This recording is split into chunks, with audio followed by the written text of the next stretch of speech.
Ahora nos acompaña el congresista Ernesto Bustamante de Fuerza Popular. Buenas noches, congresista, bienvenido. Buenas noches, ¿cómo estás? Bueno, le hemos invitado porque el congresista Bustamante durante la pandemia combatió duramente el método de Martín Vizcarra para enfrentar el COVID-19. Congresista, son 7 delitos imputados a Vizcarra por el tema de las vacunas. Y se los voy a leer porque de verdad que son 7 y son: organización criminal, colusión agravada, cohecho pasivo propio, negociación incompatible o aprovechamiento indebido del cargo, tráfico de influencias y falsificación de documentos. 7 delitos que tienen que ver, además, que ponen en juego la salud pública. ¿Cómo explicamos esto? Bueno, esos son los delitos de los que se le acusa, ¿no? Sí. Hay que probar esos delitos. Siendo realistas, lo que el señor Vizcarra como presidente hizo fue escoger una metódica, para no hablar de las pruebas moleculares y las pruebas que rápidas. Ya hemos hablado tema, también, claro. sí. En cuanto a las vacunas, el señor Vizcarra escogió equivocadamente qué vacuna colocar a los peruanos. No utilizó un convenio que ya tenía firmado con Pfizer, mediante el cual se aseguraba una cantidad de 10 millones de dosis para los peruanos. Esto ocurrió poco antes de que él fuera vacado. Pero lo que finalmente pasó fue que él se estaba sometiendo, mientras no conseguía el acuerdo con Pfizer, lo anuló, hizo un trato con la compañía china Sinopharm para que esta compañía pudiese ingresar vacunas al Perú. Esto requería que se hiciese un ensayo clínico en el Perú y se hizo a través de Cayetano Heredia. Pero lamentablemente las personas que dirigieron el ensayo clínico en la Universidad Cayetano Heredia no actuaron éticamente, y lo digo con dolor porque yo soy exalumno de la Universidad Cayetano Heredia, pero la verdad es que ellos no actuaron éticamente y ofrecieron actuar como sujetos del estudio sin serlo, o sea, ofrecieron vacunas de cortesía, vamos a decir, sin que fueran probadas todavía que funcionaban, a una serie de amigos y de personalidades. Uno de ellos fue el propio presidente Vizcarra. Que fueron hasta Palacio de Gobierno y no se vacunó solo, No. Se vacunó su esposa, se vacunó su hermano y más adelante, y en ese momento se vacunó también algunos ministros, ¿no? Ministros, exministros, funcionarios Sí. de gobiernos anteriores, amigos. Ahora, ¿usted cree que Martín Vizcarra escogió la peor vacuna, y no solamente la peor en cuanto a calidad, sino la más cara? ¿Por qué? Definitivamente, yo creo que por intereses comerciales. Yo hubiera pensado en aquella época que había un interés geopolítico, que le convenía a Perú tener una relación válida geopolíticamente con China, pero no era así. La vacuna era mala, la vacuna no estaba totalmente probada, es más, no funcionaba. Y había 2 cepas, no sé si recordamos, la cepa llamada Wuhan, por la ciudad de Wuhan, donde está el laboratorio que originalmente practicaba la síntesis de esta vacuna, y la cepa Beijing, donde había otro laboratorio que también sintetizaba una versión de Sinopharm. Y probamos en el Perú las 2. Y una de ellas era equivalente a esto, a agua destilada, literalmente, porque no tenía ningún efecto protector, no elevaba anticuerpos, no hacía nada. Y la otra cepa, que era la cepa ya no me acuerdo cuál de las 2 era la buena y cuál era la menos buena, pero el asunto es que la llamada buena no se comparaba en nada a las vacunas de tipo mRNA que estaban probándose en otras partes del mundo, y para las que Pfizer sí tenía un contrato con el Perú, que fue anulado por el señor Vizcarra. Pero él, antes de dejar el poder, deja firmado el contrato, y es en el gobierno de Francisco Sagasti que llegan todas las vacunas. Es en el gobierno del señor Sagasti que ese acuerdo es desestimado, se inicia la campaña de Sinopharm.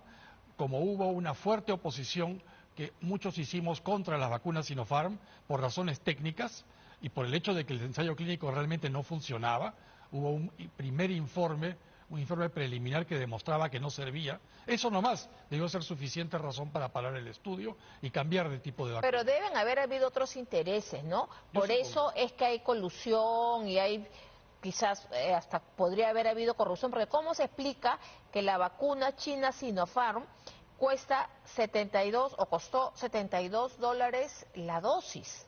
$72.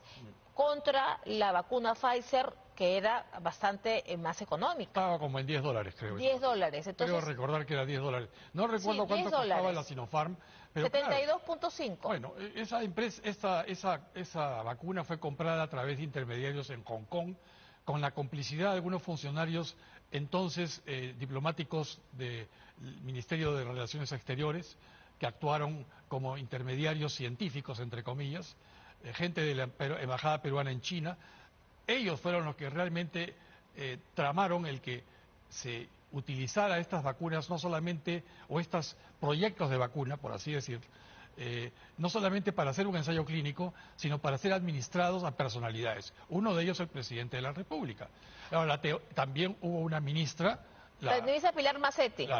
Y yo hubo una ministra también del gobierno de Francisco Sagasti, fue la canciller. La canciller. Sí. Ellas se vacunaron, como se vacunaron muchos familiares de miembros del gobierno de... Pero, claro, Vizcarra, más allá de que Vizcarra se vacunó a escondidas y que luego dijo que sí, pero no, él engañó, porque según hoy día el informe o la intervención de la señora Acuña, cuando sustenta su informe, dice que el presidente Vizcarra tenía influencias reales y se benefició con la dosis de Sinopharm. Además, quedó demostrado que nunca fue registrado como voluntario de los ensayos y fabricó un documento con la intención dolosa de engañar a la opinión pública y de ese modo ocultar su delito. Eso es lo que se ha presentado hoy día en el Parlamento. El convenio original de Sinopharm con el gobierno peruano involucraba dosis de cortesía.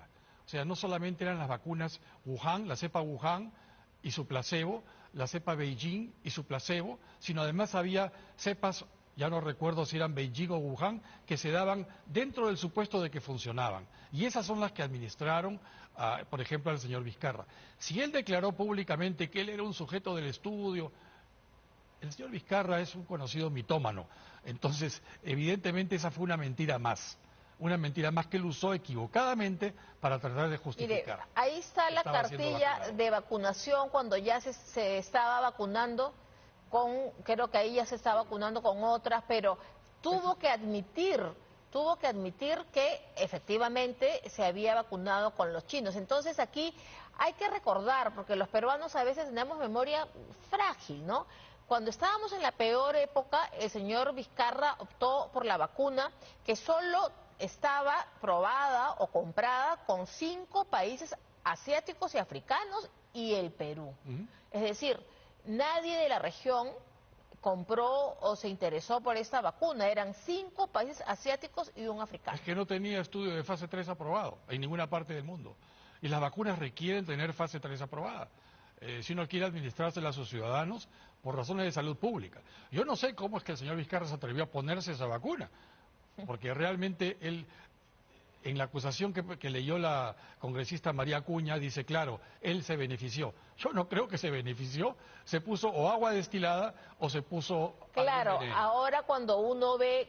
en retrospectiva. Claro, ve retrospectiva y dice, claro, beneficiarse. Su intención era beneficiarse. Usted nos dice que esa vacuna no servía para nada, que era agua destilada, pero aquí lo que hay que ver es que siendo así, como usted dice, agua destilada y que no tenía las pruebas suficientes, era la más cara, costaba $72 versus $10 de Pfizer. Entonces, claramente, ahí ya lo tendrá que determinar la justicia, pero claramente ahí algo raro hubo. Eso es lo que va a tener que demostrarse para que realmente se hable de organización criminal, se hable de colusión, se va a requerir eso. ¿Dónde estaba el interés comercial? ¿No? Porque él podrá decir siempre, bueno, yo soy un ser humano, me quise vacunar porque quería protegerme y además soy el presidente de todos los peruanos y por tanto yo debo prevalecer vivo. Bueno, su abogado ha dicho que el presidente estaba en la primera línea, ¿no? Sí, claro. Y que por eso tenía que vacunarse, pero lamentablemente los profesionales que estuvieron en primera línea no tuvieron el equipo necesario para protegerse. Es decir, no es una opinión, es un hecho que el Perú ha sido de los peores países que manejó la pandemia. El peor, diría yo. El peor. El peor, así es. Y para demostración, o digamos la métrica para decir que es el peor, es la cantidad de muertos per cápita que tuvo o por millón de habitantes, para no decir per cápita, que tuvo el Perú, que fue el más alto del mundo.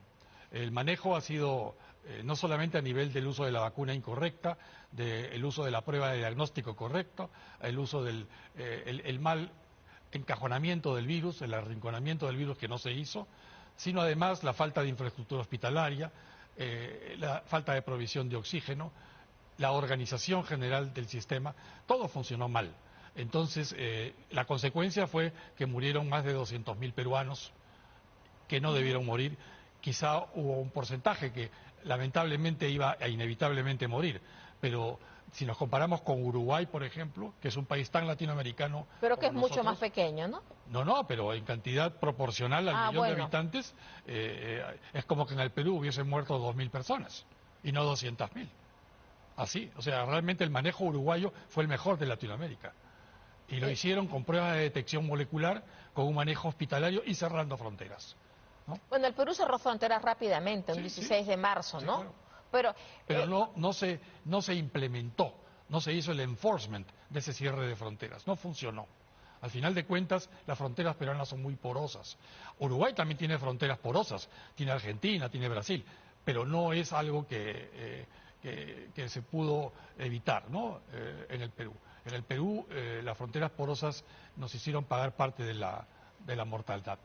el Perú fue uno de los primeros países en declarar la cuarentena un 16 de marzo del año 2020. Hace 5 años. Y en ese momento, ya van a ser 5 años efectivamente, y en ese momento la gente dijo, que está bien, estamos actuando un paso adelante. Como la mayoría de países. No era nada nuevo para los peruanos. Pero luego, en este tema, ya no solamente las vacunas, empezaron las pruebas. ¿Qué pasa? Usted ya nos ha explicado con el tema de las pruebas rápidas y las pruebas moleculares. Pero parece que ahí todavía tampoco tenemos una conclusión clara. Digo, en el Congreso y también en el Poder Judicial. Con todos estos detalles que venimos hablando, de las vacunas, de las pruebas, del número de muertos, sin embargo, ese gobierno y ese presidente todavía no están respondiendo ante la justicia por estos casos. ¿Usted cree que eso pasará algún día o es difícil de probar todo lo que estamos viendo? Yo creo que es difícil de probar y por eso es que no se ha hecho ni siquiera un planteamiento de acusación fiscal real. Yo me acuerdo que habrá sido a fines del año 20 o a principios del 21, yo daba declaraciones a la Fiscalía en calidad de experto, así me convocaron en todo caso, para hablar sobre el tema. Pero eso no ha progresado, han pasado ya 4 años de esas indagaciones y no hay nada. Estas acusaciones que hemos visto en el Congreso son políticas, son acusaciones políticas. Y la grandilocuencia en el decir organización criminal, hoy en día hay 1 millón de personas denunciadas por organización criminal en el Perú. O sea, es un término, un delito marco que es usado por la Fiscalía para englobar a personas y obligarlas a conseguir colaboración eficaz. Yo creo que lo que tenemos que hacer es prevenir que una cosa así, impedir que una cosa así vuelva a pasar. Habrá una siguiente pandemia. Ojalá se demore mucho, pero va a venir en algún momento y lo importante es que tengamos los mecanismos de protección. Hoy en día pasaría exactamente lo mismo que hace 5 años, porque no hemos aprendido. Bueno, pasaría lo mismo, pero hay que subrayar que tuvimos, desgraciadamente, un mandatario que está ahora acusado por todo esto. Tuvimos un mal manejo. Pero ese mandatario tuvo una serie de asesores y tuvo comités consultivos del que formaban parte muchos profesionales que hoy están calladitos y no dicen nada. Y esos fueron los que le dijeron al ministro Zamora y al presidente Vizcarra y luego al presidente Sagasti y a los diferentes otros ministros de salud, sí, las pruebas rápidas funcionan. Sí, las pruebas rápidas permiten diagnosticar presencia de virus, lo que no es verdad, y con eso podemos decidir a quién le hacemos hacer cuarentena y a quién no. O sea, cómo acorralamos al virus. Esos consejos no vinieron del intelecto del señor Zamora, que es un experto en salud pública, pero él se confió en sus asesores. Eran decenas de profesionales que actuaban como profesionales asesores y, digamos, miembros de un comité consultivo. Y ellos, pienso yo, que son responsables, por lo menos técnicamente, de haber asesorado mal al presidente. Bueno, eso mismo podría volver a pasar. Bueno, el exministro Víctor Zamora está inhabilitado por el Parlamento. Sí, pero sin embargo está solo Políticamente. acusado ante la Fiscalía por un delito que ya prescribió, que es el de omisión de funciones, y que en todo caso tendría una pena de 3 años. Han pasado ya 5.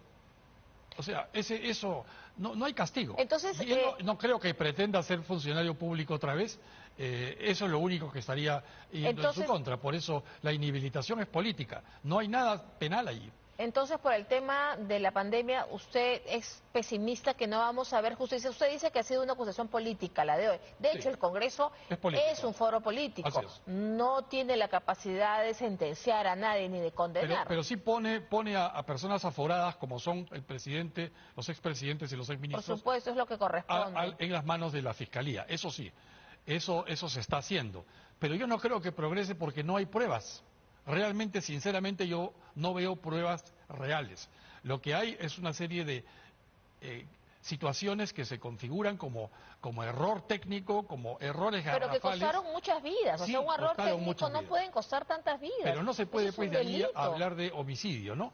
O sea, el homicidio con dolo, no. Que haya muerto pero que haya habido indicios de corrupción, comprar vacunas que no servían, comprar pruebas que no servían, que generaron miles de muertes. ¿Eso no es un delito? Sí, claro, por supuesto, pero eso tiene que demostrarse en blanco y negro. No puede ser solamente imputaciones. Las pruebas existen.